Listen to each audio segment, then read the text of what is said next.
Good morning, family. Welcome back to my YouTube channel. So, I tried to shift a little bit and then I noticed, wow, where, hey, that is not my field. My field isn't doing math because I love math and because math is fun. So, my cousin requested me to do on algebraic expressions, and that is what I am doing. Algebra is fun. I don't know why it's giving you guys headache. It's so fun and so simple. Let's start first by describing what is algebra.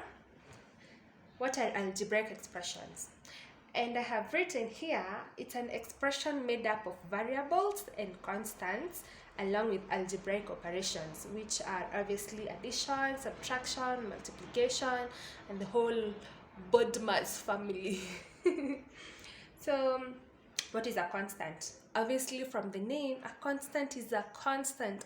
A constant does not change.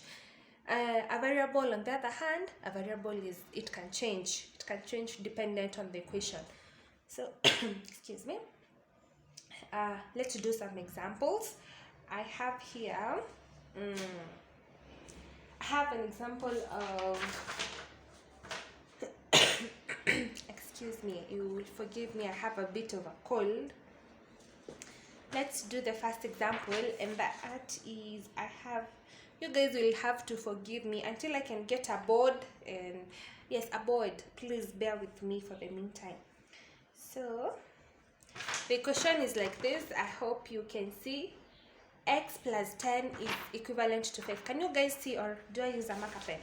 Let me get a marker pen. I think a marker pen is much better.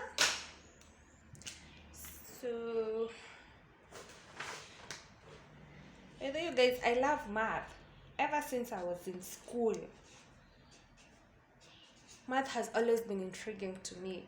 And so if you have a problem understanding math, because I don't know how I can say this, I understand math way easily, like in a very easy way. You can take any of my contact and then give me a call or WhatsApp or email, then we'll see how I can help you understand math. Okay, so for all my students out there, do not struggle with math. I am your God sent heroine to rescue you with math. So this is the equation. X plus 10 is equivalent to 5. So obviously in this case, this is very simple. We have to put the constants together and the variables together. I really need a clipboard. This is what we are going to do. We're going to take X, leave it on this side by itself, then say is equivalent to, we have 5 and it's a positive because when you see a number that is immediately after the equal sign and there is no sign over here, this means it's a positive. It's a positive 5. So it's X is equals to 5.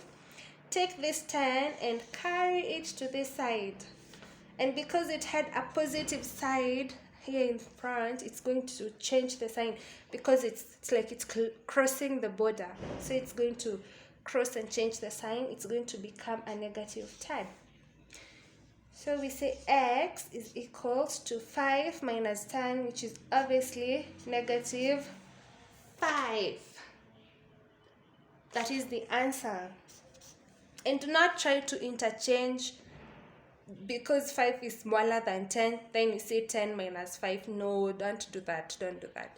It's going to be X. It's just going to remain like that. Don't degrade the 5 just because it's smaller. It was there in the first place. So first come, first served. It stays there. It's going to be X is equals to 5 minus 10, which is X is equals to negative 5.